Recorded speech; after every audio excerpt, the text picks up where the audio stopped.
a lot. If that happens again, don't bother coming in. Right. They'll say, oh, it's okay. You know, I know you're having a hard day. And they end up being a pushover at work. Look at Jesus' example. He was not a pushover. What did he say to Peter when he was describing his life's work to Peter and saying, I'm going to be crucified and on the third day? And Peter said, oh, no, no, no. That's not your job. No, that will never happen. And what did the Lord do? He didn't turn around and say, oh, Peter, you're right. I probably shouldn't go to Jerusalem. He said, get behind thee, Satan. Yeah. Very stern. And, you know, and well, we'll go into that later. The journey from Christian nice girl to God's woman. That is a fun journey, but not an easy journey.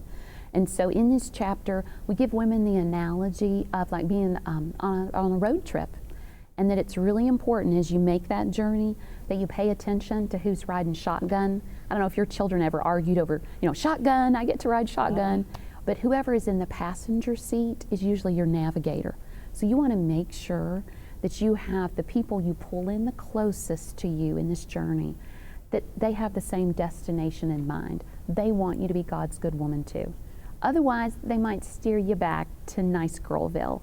And nobody wants to go back there. It's not, it may be a place where you're easier to control and easier to manipulate, but it's not where the abundant life is.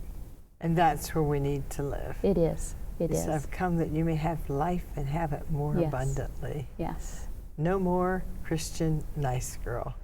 In the back here, you've written some things. What is this? This is really fun. This is actually something that my mother compiled for us. We were reaching a kind of a publication deadline, and we needed to know what percentage of the gospel verses portrayed Jesus as being not so nice, firm, forceful, offensive.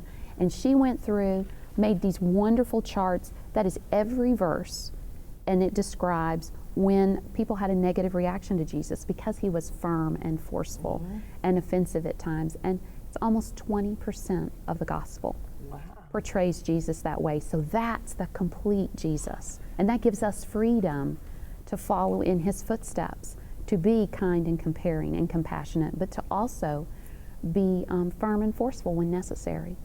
And what's great about it, it has like this, the little saying that has the scriptures where those were taken from. Yes. And actually, as a counselor, one of the things I will do with this, because I'll be talking with clients and I'll be saying to a woman, you know, Jesus wasn't always nice. And they'll say, you know, kind of deer in the headlights, that doesn't sound right. And I can just pick up the book and I'll just kind of go, look at this, and just page through it. And their eyes will just, they can't believe there are so many verses that show Jesus in a side that they've never seen to him, the side that is firmer. Well, I think that sometimes we don't want to see him like that, do we? We don't. We don't, because he's a little bit scarier.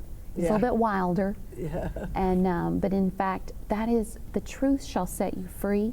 So if you know the truth of who Jesus really was, that's going to help set you free in your relationships, and they're going to become more authentic and more satisfying. Now here's one that says study questions. What are the study questions for? At the end of every chapter, there are about 8 to 10 study questions. You can either do them individually or do them as a group. And then there's also a bonus Bible study question, so that if you want to dig deeper, you can dig deeper into God's Word. And you know how helpful that is? I mean, that is so helpful to people, that they can learn the Word. And you've got it all right here for them. Here's one that says abuse in marriage. That is an appendix that we put in there because we really wanted to address women that weren't just dealing with, oh yeah, my husband and I, we sometimes argue, but women who actually are experiencing verbal or physical or emotional abuse in their marriage, and what to do about it, how to recognize it, and we give them some resources if that's an issue for them.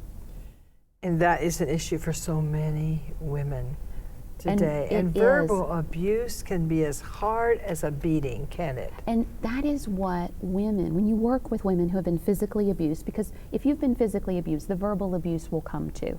And so they will say, you know what really leaves the scars on my soul?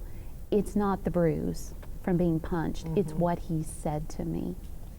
You know, they used to say sticks and stones will break my bones, but words will never hurt me. But that's not true. It isn't true. Because words are so powerful. They are. And you have a man that says, I don't love you one time, and he's your husband. Those words stay. They do stay. And then they're like building blocks. Every time you have another one, another one, and then they wonder why they have problems. And so what we want to encourage women to do is to tell the truth to themselves. Christian nice girls tend to lie to themselves about what's really happening in their relationships. So if that's really happening to you, instead of saying, well, you know, sometimes he loses his temper and, you know, maybe he says some things that aren't so kind, you need to tell the truth. If it's verbal abuse, it's verbal abuse and it's unacceptable. Yeah. And I think, too, if you just sit down and be honest with that man and say to him, is this what Jesus would do? Is this how Jesus would treat me? Or vice versa, many women are verbally abusive to the husbands. And you say, is that how Jesus would do it? No. No, and I think for them just to, as I said, to really be honest about what's going on, either what's coming out of their mouth or what's coming out of their spouse's mouth. Yeah. And then that way you've got, at least you've got a ground to work from instead of just pretending that it's not happening. Or just ignoring the fact that it happens. That's right. Well, we've been talking about No More Christian Nice Girl. And this is really a book that not just says, you know, it's kind of a play on words because some of us are nice only because we don't want to be rejected. And so we need to learn what this book has to say. She's got a lot to say in here, and I want you to just get the book. I know you'll enjoy it. No More Christian Nice Girl. We'll see you next time. Bye-bye.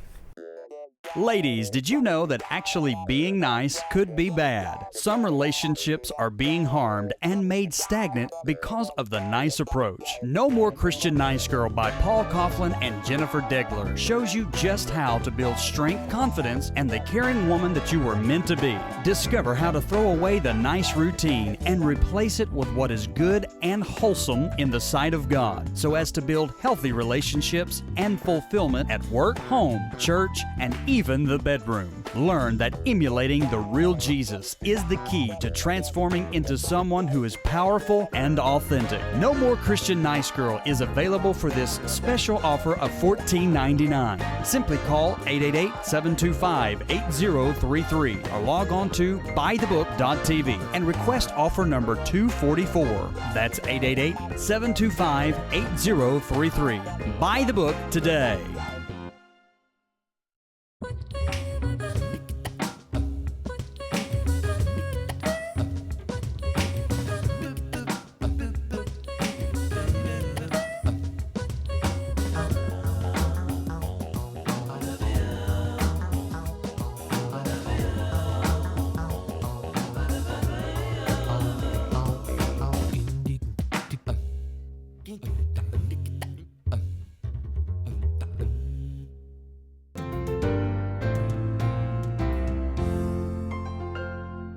By the Book's Dorothy Spaulding opens her heart in her book, We Walk by Faith, Not by Sight, a story that will connect with every reader as Dorothy shares her real adventure in faith, walking the cross thousands of miles throughout the United States for 8 years, witnessing and challenging people to be bold witnesses for Jesus. Order your copy by calling 888-725-8033 for just $14.95 plus shipping and handling. Ask for offer number 140.